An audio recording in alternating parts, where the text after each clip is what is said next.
Hey, what's up guys? Welcome back once again. आज की कहानी की शुरुआत होती है एमा नाम की बूढ़ी औरत को दिखाते हुए, जो बर्फीले जंगल के बीच अपने पति द्वारा बनाए गए घर में रहती है।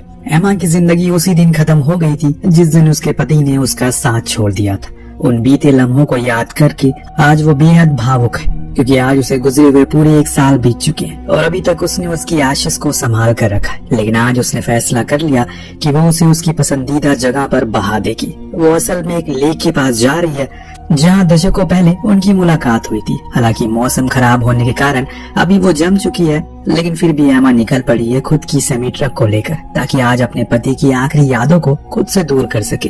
ट्रक चलाने से पहले उसने अपनी और उसकी तस्वीर को खुद के सामने रख लिया, फिर चल पड़ी। बीच बीच में न्यूज रेडियो में सभी को लगातार इत्तला किया जा रहा है मौसम आने वाले दिनों में खराब होने वाला है, और इसीलिए अगर किसी को कोई काम ना हो तो वो बिना वजह घर से बाहर ना निकले, वरना उनके लिए मुसीबत हो सकती है। ठंड का प्रभाव आगे चलने पर एमा की कार पर भी पड़ने लगा, जो चीज हमें उसकी विंडशील्ड पर पड़ रही बर्फ से पता चल रहा था। धीरे धीरे करके वो आगे बढ़ती गई, लेकिन अब उसे परेशानी होने लगी है सड़क को देखने, और इसीलिए उसने एक जगह खुद की ट्रक को रोका और आसपास नजर मारने लगी। अब कहाँ जाना है? तब वो साथ लाए मैप को खोलती है, लेकिन उसमें चीजें बहुत ही ज्यादा कॉम्प्लिकेटेड थी। वो खुद बाहर आई और देखने लगी कि किस मोड़ पर जाना चाहिए उसे।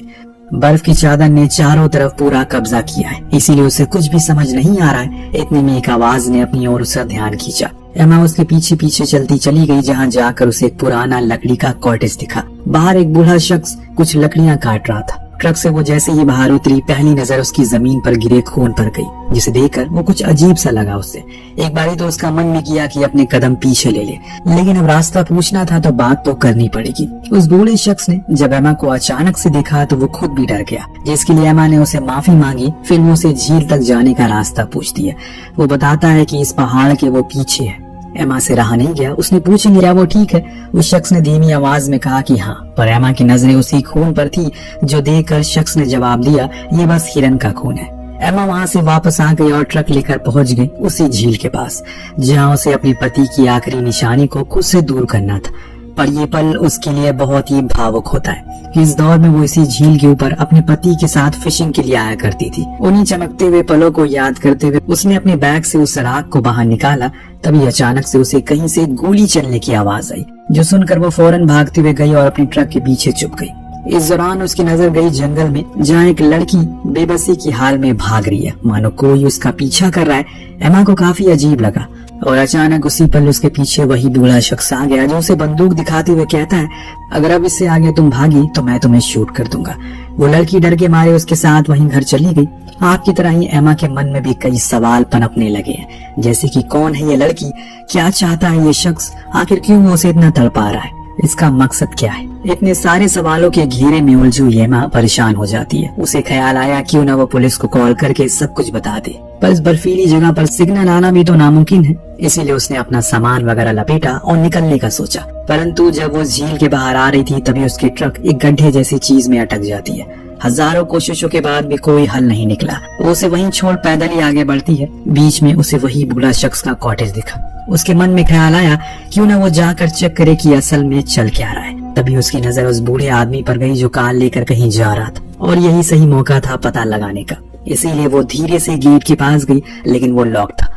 तभी उसकी नजर बेसमेंट में बनी एक खिड़की पर गई, जिसमें झांकने पर उसने देखा कि अंदर वही लड़की बंद है, जिसे उसने अभी थोड़ी देर पहले झील पर देखा था। एमा ने उससे बात करने की कोशिश की, पर मुंह पर टेप होने की वजह से वो कुछ बोल नहीं पा रही है। उसे समझ नहीं आ रहा है कि इस लड़की का क्या कसूर है, क्योंकि इसे यहाँ पर बंद किया गया है। ना ही अंदर बंद लड़की को पता था कि इस अजीब सी सुनसान जगह पर ये बूढ़ी औरत कैसे पहुंच गई उसकी मदद करने के लिए। दोनों ही अपनी कश्मकश में डूबे हैं। तभी वहाँ पर 2 गाड़ियां आकर रुकी।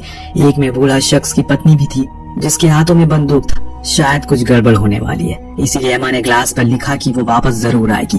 अभी फिलहाल उसे जाना पड़ेगा। अंदर उन दोनों पति पत्नी की बातों से हमें पता चलता है इसमें उन दोनों का बराबरी का हाथ है। आज वो अपने शिकार को खत्म करने वाले हैं, यानी कि उस लड़की को इतने में उस शख्स की पत्नी के नाक से खून आना शुरू हो जाता है। इसी के दरमियान उसकी नजर एक ग्लव्स पर पड़ी, जो देख वो समझ गई कि जरूर यहाँ कोई और भी आया था, और हो सकता है कि उसे सब कुछ पता चल गया हो।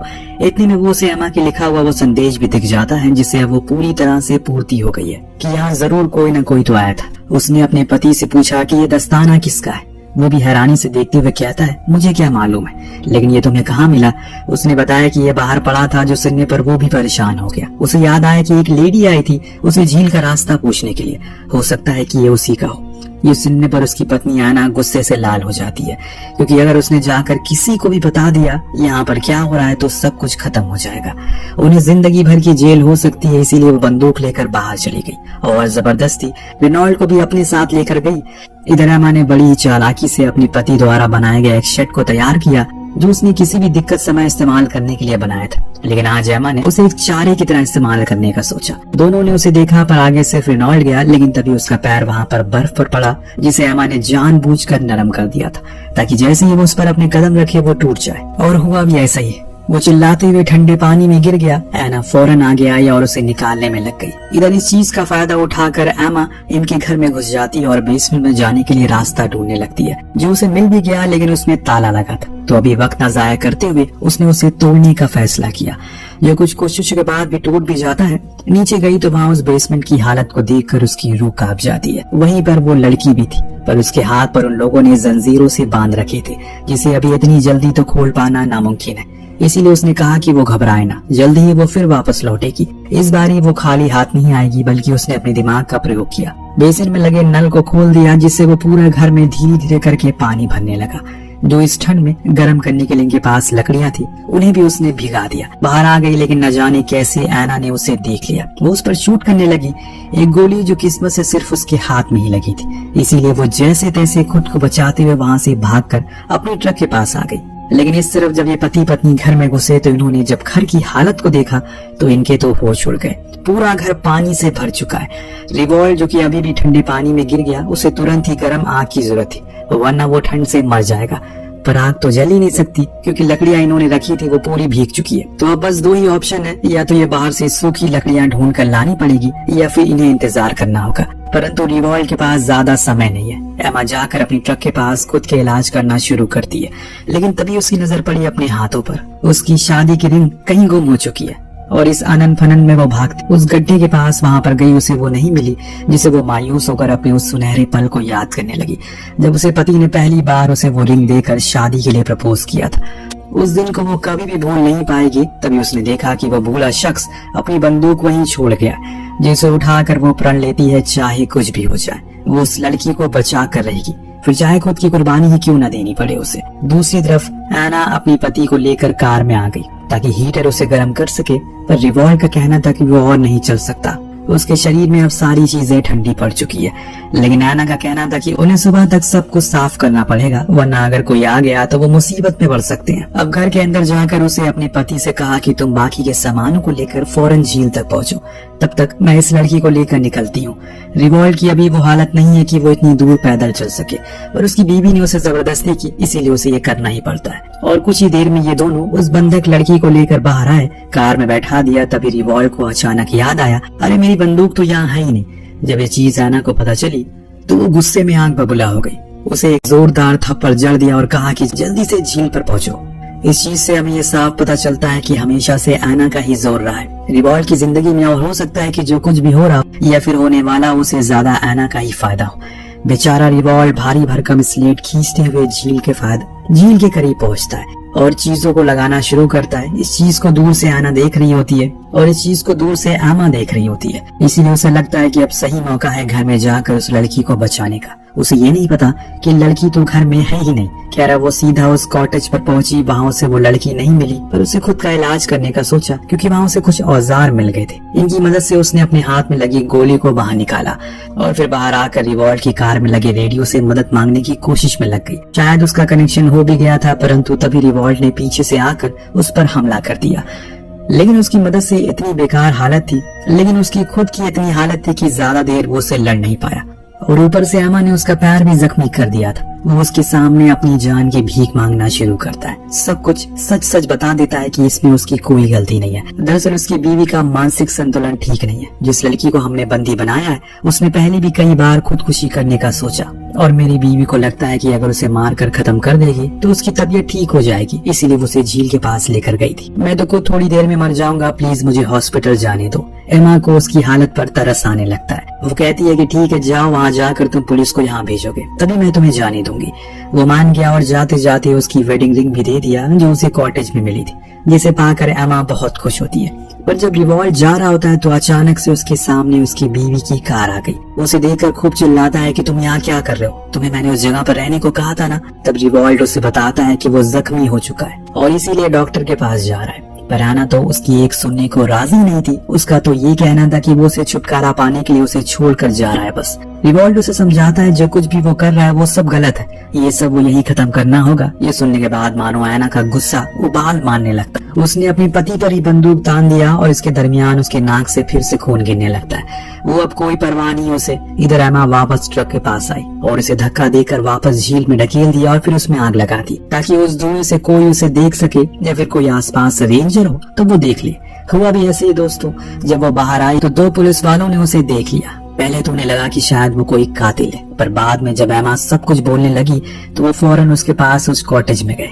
बाहर खड़ी ऐना की कार उसे दिख गई तो ये दोनों पुलिस वाले उतरकर उनके करीब जाने लगते। उसने दोनों को शूट करके खत्म कर दिया और फिर एमा पर भी गोलियां चलाने लगी, पर वो तो सही समय पर ट्रक के पीछे आ गई। इस बीच उसने देखा उसने अपने पति को मार डाला है, यानी कि रिवॉल्ट अब इस दुनिया में नहीं रहा, लेकिन उसकी पत्नी तो शायद किसी को जिंदा नहीं छोड़ने वाली। सही मौका देखकर एमा ने उसके पैर में शूट कर दिया, जिससे अब वो घायल हो चुकी है। इसीलिए उसके पास अब समय नहीं है वो कुछ कर सके, उस लड़की को बचा सके। लेकिन तभी वो दोबारा खड़ी हो गई और गोलियां चलाने लगी, जिससे बचने के लिए एमा एक पल्ले के नीचे छुप जाती है। तो ऐना ने उसे पल्ले को ही गिरा दिया और शूट करके, जिससे वो बेहोश हो जाती है। उसी बेहोशी में उसने उस दिन को याद किया जब वो अपने पति के लिए नाश्ता बना रही थी।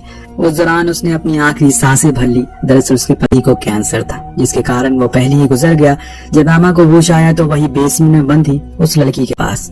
होश आने पर उसने सबसे पहले तो उसे आजाद किया और फिर उसका नाम पूछा, जो था मिया। देन वो बेसमेंट के पीछे वाले गेट से बाहर निकलने की कोशिश में लग गई, परंतु बाहर ऐना खड़ी थी जो उसे वापस अंदर भेज देती है। दोनों ही परेशान थे कि अब उनके साथ क्या होगा, क्योंकि अगर इस औरत को उन्हें बस मारना ही होता तो वो कब का मार चुके होते। लेकिन उसने ऐसा नहीं किया क्योंकि उसके इरादे कुछ और ही है। अगले दिन हमने देखा ऐना इन दोनों को लेकर उसी झील के पास गई जहां उसने एक टेंट लगाया हुआ था, जिसके अंदर जाने पर इन्होंने देखा वहां पर लिवर ट्रांसप्लांट करने के उपकरण रखे, जो देख दोनों ही समझ गए कि क्या होने वाला है। इसीलिए ऐमा ने कहा कि तुम मेरा लिवर ले सकती हो, पर उसका कहना था उसका शरीर अब बेजान हो चुका है, उसे एक जवान लीवर चाहिए क्योंकि उसे अमर होना था। उसने जबरदस्ती एमा से कहा कि मियाँ को लेटाओ और हाथ पैर बांधो। उसने ऐसा ही किया, लेकिन जानबूझकर थोड़ा हल्का बांधा।